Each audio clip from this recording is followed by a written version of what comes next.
I guess we're live, guys. Let's take a few minutes and make sure we do a sound check. All right, sound check. Sounds good. We got a hot mic. Check your hair. Everybody check your hair. What hair? Wait, why do I get an angle like that? I didn't gel my hair this one day and unbelievable. All right.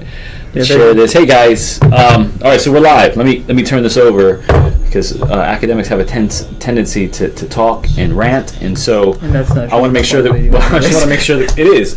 It's not. Okay. No, it's not showing up in the video. Oh, now it is. I want to make sure that we have time limit for our discussion here. All right, so today we're actually. Are you introducing this, Mike? You're introducing it. Yeah, I'll introduce you in a second. I think we almost have a good sound check. 1 second. It's like a production. It does. Take one. Take one. I think there's only one take with this. Okay. Right, Did you already start the timer? Yeah, we're live. Okay, everyone, we're live here with the Jack Gordon Institute of Public Policy. I'm here with the director, Brian Fonseca, and policy analyst, Randy Pestana. We are about to talk about the future of cybersecurity policy. And touch Whoa, I didn't know that's what we were talking about. We're talking about the recent attacks. And the recent attacks. Yes. Okay, so I think that's really important, right? Of course it is. Okay, good. So go ahead. Are you going to lead in with some questions, or do you want Randy and I to just kind of talk this through? Well, actually, let's go ahead and start with one of the bigger questions. Okay, go for it. And something that we brought up this morning. What do we need to do as far as cyber policy goes to bring the public into this conversation? Because one of the things that we touched on is the public may not be entirely aware of what the trends are in cybersecurity or in cyber warfare. So, I mean, let's talk first cybersecurity. I mean, we're still defining these things, and you know, we have cyber terrorism, we have cyber war, cyber crime, cyber politics. I mean, we're defining everything sort of in the context of cyber.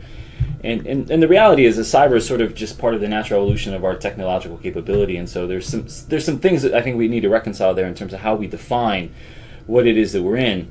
But sort of when you peel back from your question, I think what you're talking about really is sort of the broader concept of capacity building, right? Right.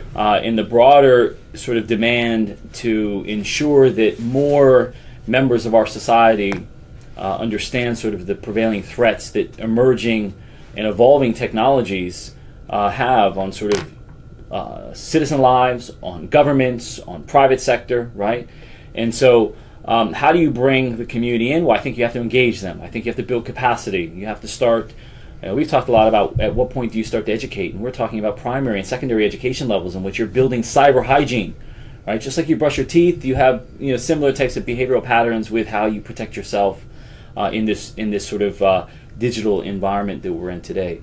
So I think it has a lot to do with capacity building, and in our programming here, we've been fortunate to work with some really key public and private sector partners in an effort to advance capacity building in South Florida, in Latin America, and so we run our executive programs, we run boot camps, we run other things to try to again just build capacity. So I think we're in that sort of exponential phase, learning phase, where we're really trying to just understand, the environment we're in. Kind of build the general public's cyber acumen, as it were. Yeah, I think that's right. Yeah. Yeah, and to add to that, I think one of the, I guess if you would say a good thing that came out of the Russian hacks of the DNC is now that the American public, for the most part, is now more aware of the true capabilities of cyber crime and how important it is to understand different things to protect yourselves, protect your business, protect just general infrastructure. Here at FIU, one thing we have now when you log into your my.fiu, you have to go through two security clearance, not just your password,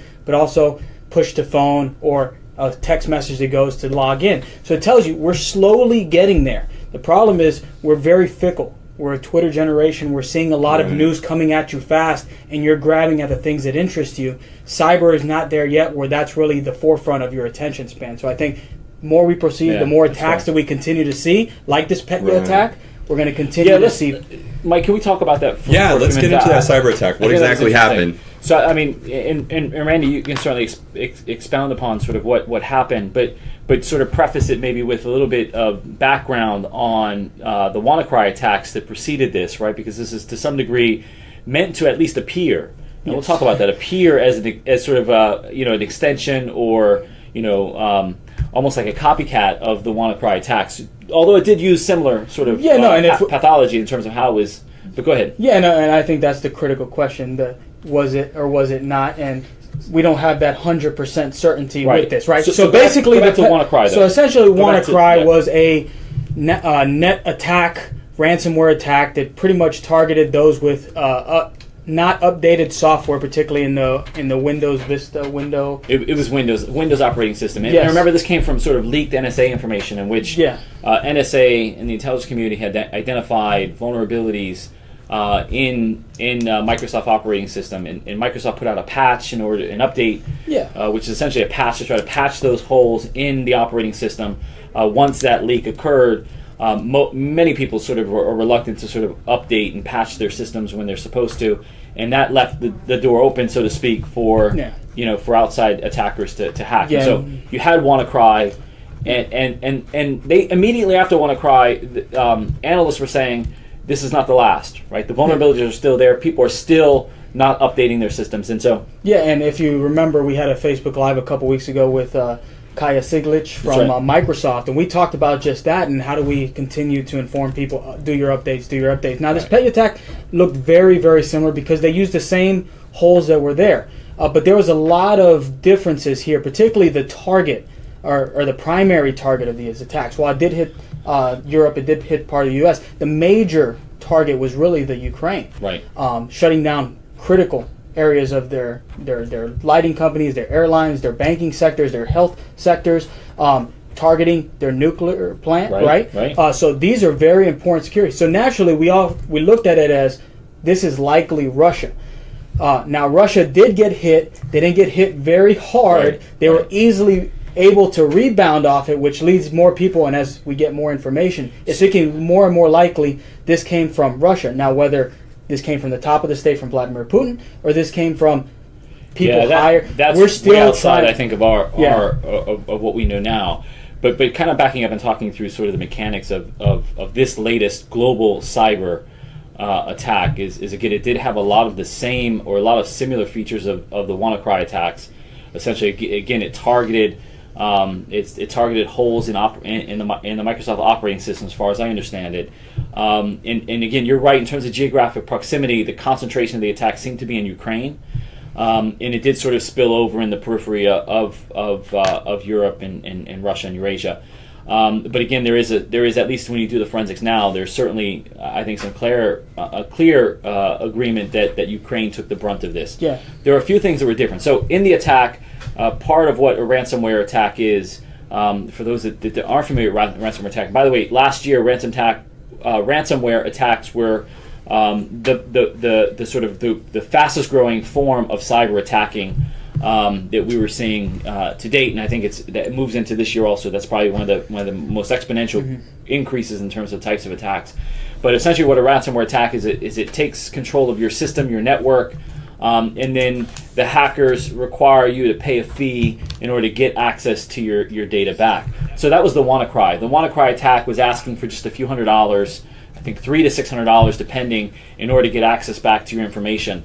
The difference between the WannaCry attacks and the recent attacks is that even after you paid the ransom, the system would essentially destroy your information. Yeah. So you weren't able to get. So analysts are now saying that this wasn't ransomware. This is cyber warfare. Yeah. Right. This was an offensive attack because the sort of the in the details in terms of how the attack was carried out, where again, ransomware is I'm going to pay you, you're going to give me back the access to my information, we all go our separate ways. This was I'm going to pay you, you say you're going to give me back access to my information, but you don't, you actually destroy it all. And that sort of has a cost. So when you look at sort of the infrastructure, critical infrastructure systems, losing that becomes sort of almost like a disruptive campaign, Is this almost like testing the waters? Could nation states be doing this basically to test the waters to see how far they can go with some of these? Well, in the context of the Ukraine, Russia has been testing the waters. If you remember, a couple years ago, there was the Christmas blackout, right?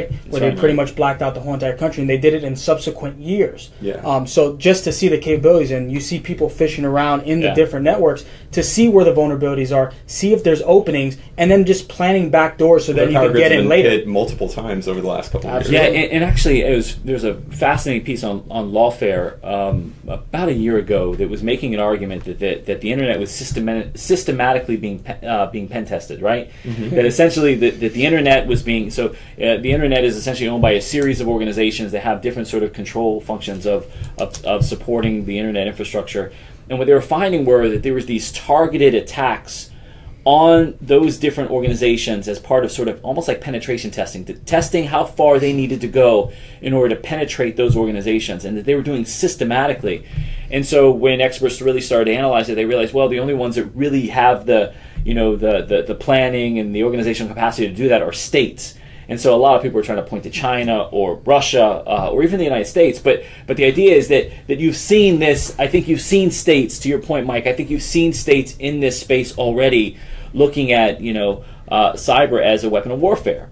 And certainly we're talking a lot about it here in the United States on the heels of our. And we mentioned, we were talking about that earlier too. Like, why is talking about states as committing cyber warfare problematic in the international arena?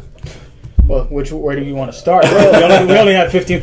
It's problematic in the sense is, honestly, these kind of attacks, particularly blackouts and things of that, are acts of war.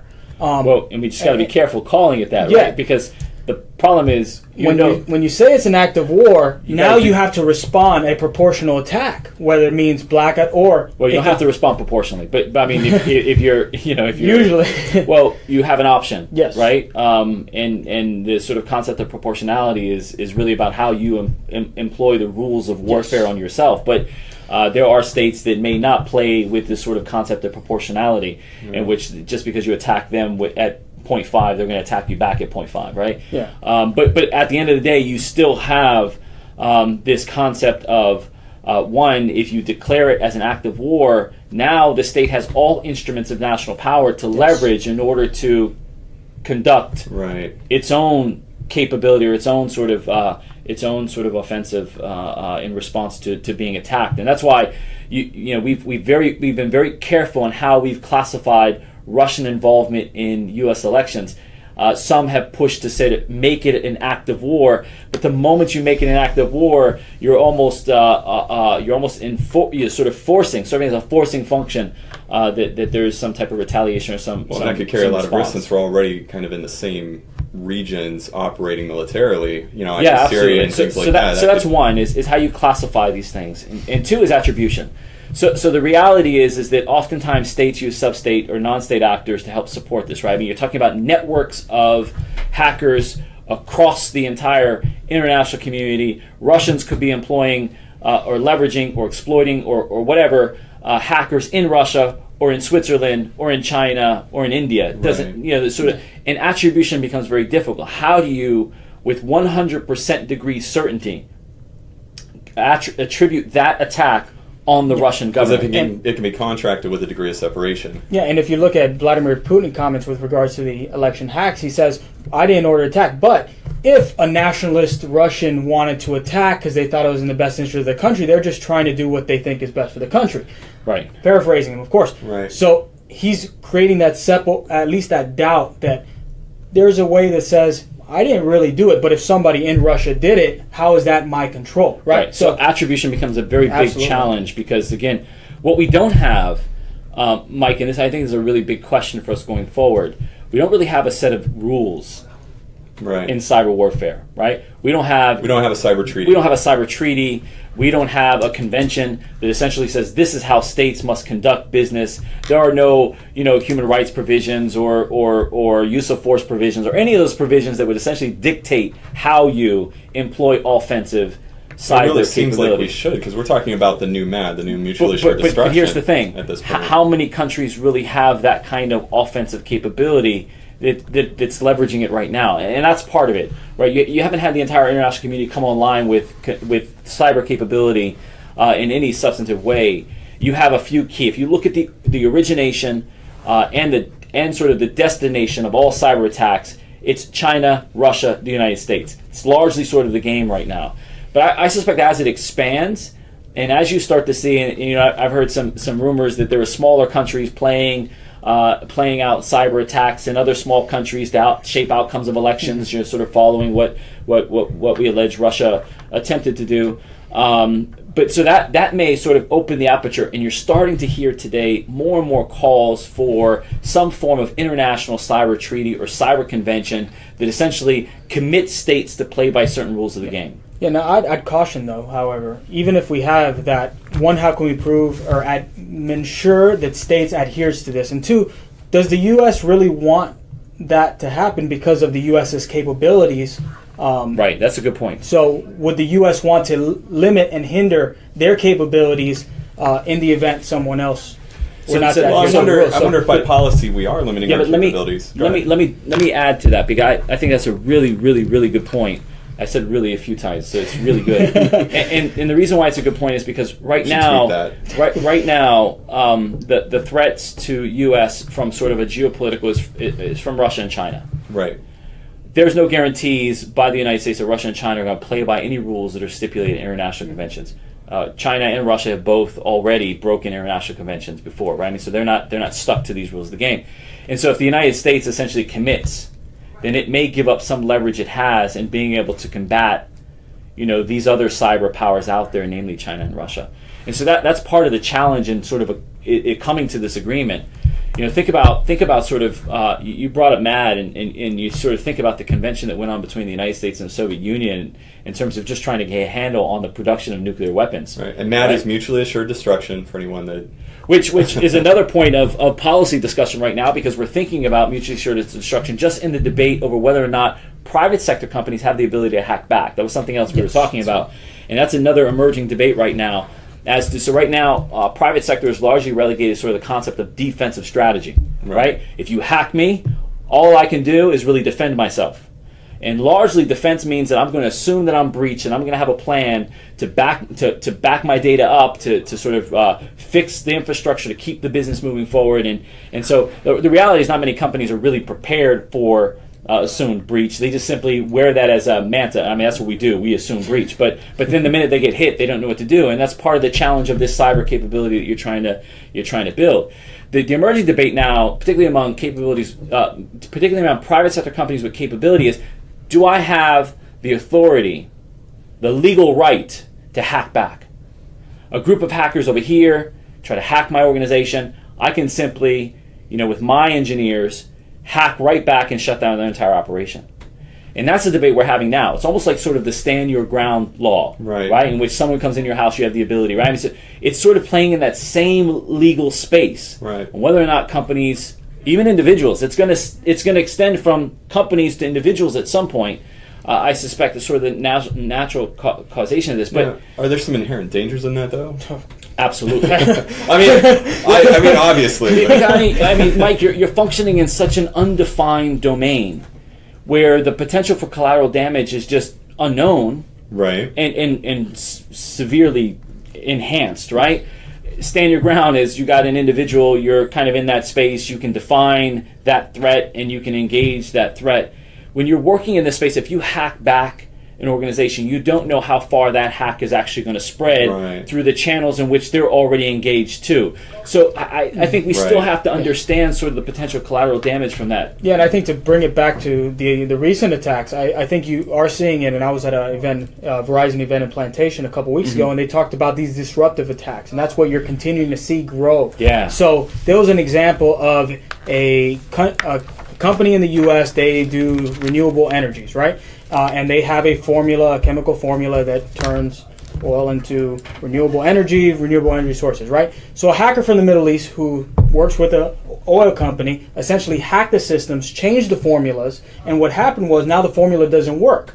So now you lose all sorts of funding from government agencies that are funding renewable energy efforts, right? So this disrupts the business. This costs potentially billions and billions upon dollars for companies and can bankrupt businesses. So this kind of hacking also creates compliance risks. Absolutely. Absolutely. So legal risk, compliance risk, privacy risks. And so, again, it's such a new phenomenon that we're talking about that a lot more attention has to be paid to sort of understand the consequences of being able to legally give someone the right to hack back, and whether it's an organization, or an individual. Let me stop you for 1 second and just make sure our viewers understand that, hey, if you guys have any questions, post them in the comments. We will bring them up as soon We're going until this thing stops here. And right, this is our magic hourglass that says that at 30, our half-hour glass. It keeps us on point. No, but there's so one please thing, do send your questions. There's one thing I think it needs to be expounded upon. The fact is, the playing field that we're talking about today, and this really not going to be the playing field 2 years from now. Yeah, that's right. 3 years That's from right. now, 5 years from now. So all these conversations, we're going to be looking at little new intricacies that are coming into play, Right. new forms of attack, new types of ransomware Right. coming from state, non-state actors. So I think you're going to continue to see this going forward, and it's really up to you to talk about cyber hygiene, right? How can we talk Right. about cyber hygiene at the elementary level, at the middle school level? Yeah. So then we're better prepared. So what's Not prepared, fascinating, but better prepared. to your point, Randy, what's really fascinating is that the threat vectors haven't really changed a whole lot, Right. right? Phishing, Just an issue. social engineering, Yeah. right? I mean, these things, distributed, DDoS, those things haven't changed a lot. Right. The problem is that we still have, and back to your initial point, Mike, we still have capacity level issues, in which still threats, individuals still pose the biggest threat in an organization because they still click. Certainly they're getting more sophisticated, right? So I mean, phishing attacks, social engineering, the ability to send an email as if I were you is Right. becoming far more authentic almost, right? And it's much more harder to sort of distinguish between real. Like I real constantly get emails that say they're urgent and from organizations that I'm connected to. And that's the sign, right? Yeah, and listen, Yeah. here's the reality. We all want to believe that the guy in India or Nigeria that owes us $6 million is legitimate, okay? But so, I mean, they've become a lot more sophisticated. But the point is, that sort of concept of attack is still one of the more prevailing concepts of, one of the more prevailing threat vectors today. So we're still seeing that the individual remains the biggest vulnerability to organizations.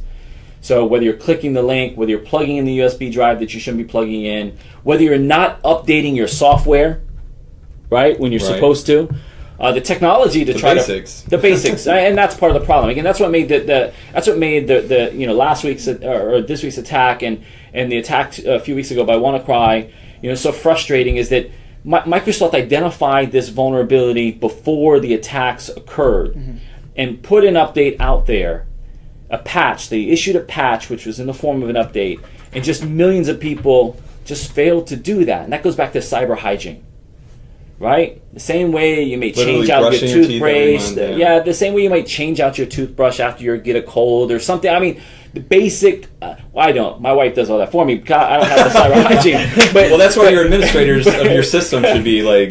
Should keep your systems my up to point date, is right? that the same way that you have that kind of hygiene, you should think about that in the context of cyber. Always updating your systems. Always having offline backups. I mean, those are To that point, Brian, it should be noted that Microsoft, before the WannaCry attack, had actually put out something to defend against that, if I recall correctly. Yeah, and that's the patch weeks that Brian was before, referring months to. before, Yes. and people just hadn't updated their That's- system. that's the point I'm It was making. that simple. They did not do the basic. And guess what? This second attack essentially leveraged the fact that people still didn't update their systems. Despite the attack. And I bet you that there are people out there that still haven't updated their system for awareness purposes, or again, just bad cyber hygiene. Just don't think about sort of the threats. And another You addition to said that, not there's enough public education on this is going on. Yeah. And another addition to that, pirated software, right? So we're Right. continually getting pirated software both here in the United States and certainly in China, and that's why China got hit Right. so bad Right. during the WannaCry attacks. Yes. You're using pirated data and software that you cannot update because then you're going to have to put in a purchasing code. right. So you cannot get those patches or those And the updates as updates Microsoft without- is releasing. Right. So rule is, use legitimate software, update your systems, Have backups. backups. I mean, there are some basic. There's a reason hygiene. to respect the IP, the Yeah, intellectual property. and there's a reason to respect sort of the hygiene process. Guys, we have a question. Hopefully it's a. If it's All right. if it's a hard one, it's going to Brian. All right. Well, it's actually my little brother out in Texas, Ian Scadden.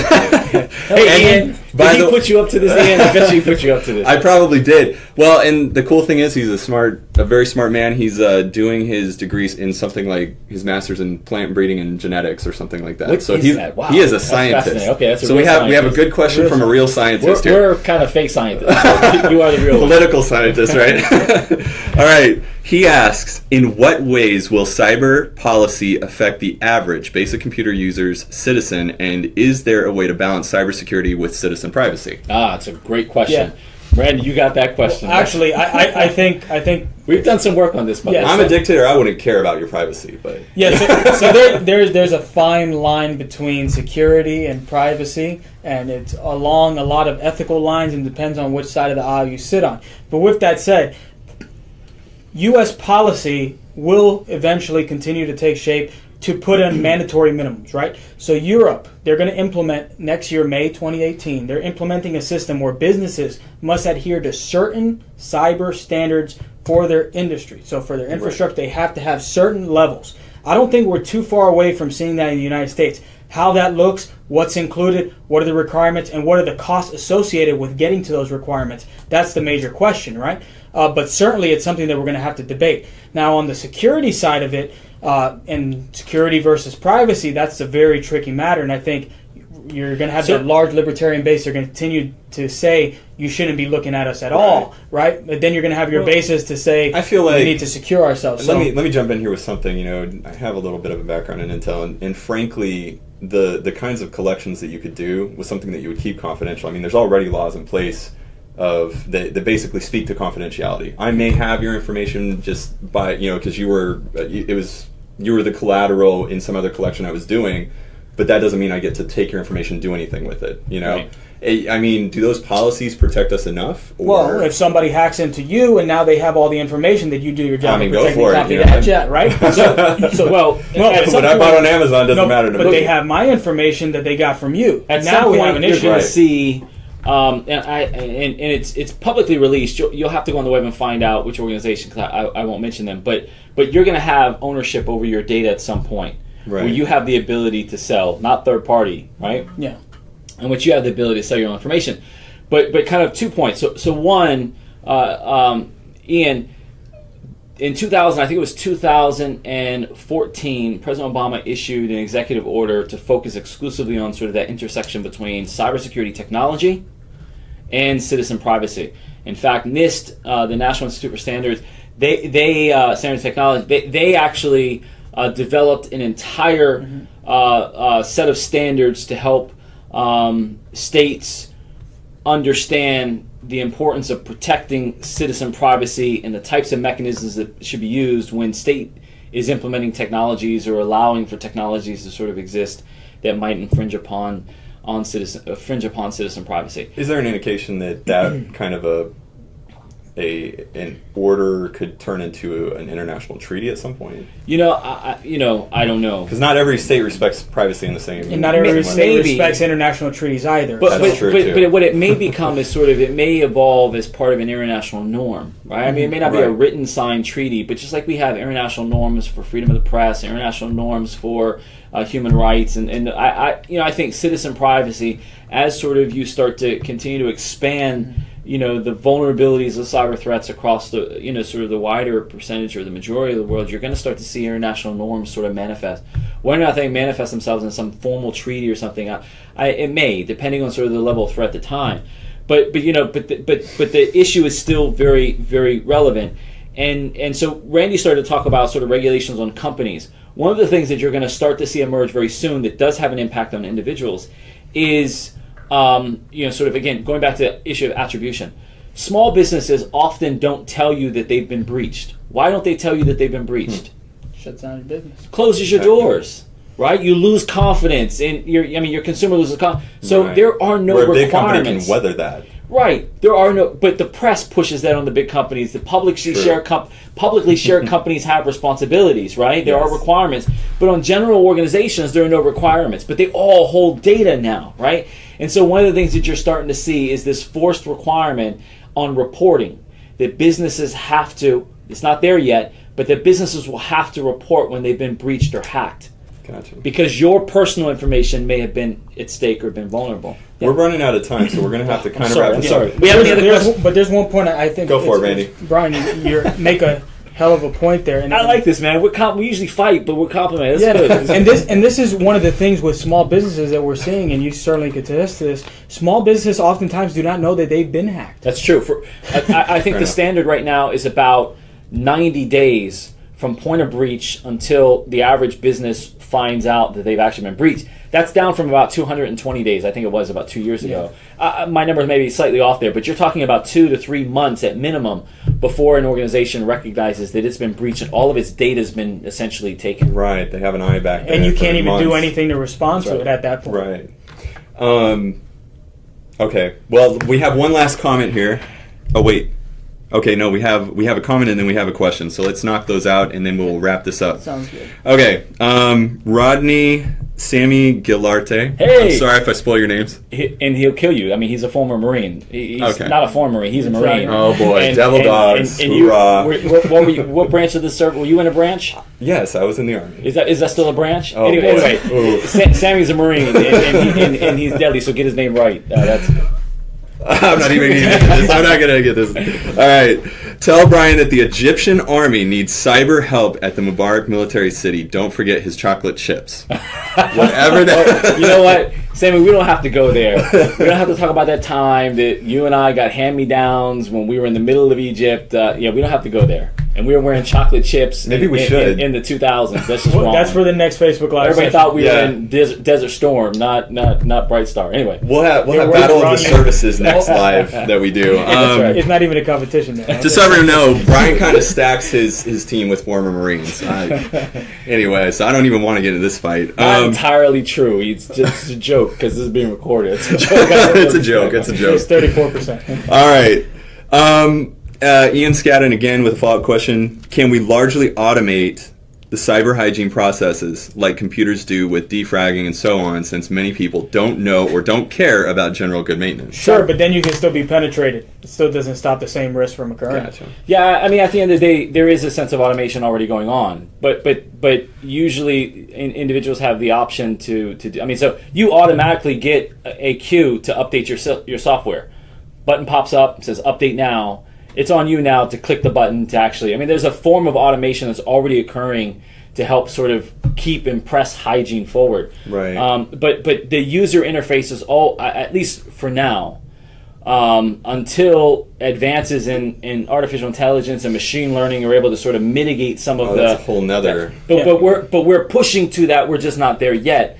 So in the foreseeable future, at least in the near to midterm, I think that it's still a lot of it's still going to be on us. Now that's in terms of cyber hygiene, but again, it's up to the individual to not click the link. And every time, you remember the old proverbial? There was an old anecdotal story. Every time, so there was a guy who essentially developed a radar gun, and sold the radar gun to the cops, and then went out and developed a radar detector and to detect the same gun, and then it went back and forth. And so I mean, there's this argument out there that for every time we build the technology to mitigate a threat, a new technology emerges to bypass that mitigation process. True. And that's part of our challenge. I mean, that's that how we're security facing works right now. in general, whether it's physical or cybersecurity. Period. And so that's what makes this. And I go all the way back to the beginning of our argument and say, look, we're still grappling with how we define this. Yeah. This is still security at the end of the day. Right. It's still physical. It's national security. It's still industry security. It's the context at which this security is evolving that makes us a little uncomfortable, because the context is new for a lot of those thought leaders out there today. Mm-hmm. But Ian's generation, those generations who are coming forward now, they're going to have a different sort of foundation, a different point of departure. Okay. And so it's hard for me to sort of project what that point of departure is, but I suspect they're going to be a lot more sophisticated in terms of understanding this than I was. For example. At least I'm older than the internet. I mean, come on now, And we're older than the World Wide Web, so we're going to right. True. Yeah. We're still up there. All right. That's it. That is pretty much it. There's actually there is one thing I wanted to touch on, and that is, give me 30 seconds. Where is Latin America at in terms of its cyber security capabilities? So I know that's kind of a niche we're filling. We're working with the OAS, Organization of American States, on some of. So I mean, it's not where it should be. Nobody's where it should be. We're getting the cue that we're out of time. Yeah, but real quick, I think it's a good question. I don't think nobody's where they should be right now. In fact, we're quickly approaching some serious shortages in sort of workforce. I can't do that, man. I'm an academic. I like to rant. But here's what I can say: Latin America is has one of the fastest growing internet user populations. Yes. Period. Right. So you look at sort of Europe, you look at the United States, well developed. The percentage of internet users is pretty. We're already solid. sort of at a plateau where everyone has. Yeah, access. I mean, we're there. Latin America is one of the fastest emerging. So is China. In terms of the number of sort of Chinese that are acquiring that capability. But as a region, Latin America is just rapidly growing. And they've far outgrown their ability to understand and then mitigate those threats. So internet crime, cyber crime is on the rise about 30-40% every year. You're seeing more and more crime. This is across the world or in Latin America? In Latin America, specifically. And the capacity to combat those threats is sorely missed. And the OAS, I'm going to plug the OAS because they're one of our key partners. The OAS did a report highlighting every country's cyber capability. And when you read that report, you walk away terrified at the vulnerabilities that the region presents. So it presents challenges, but it also presents opportunities.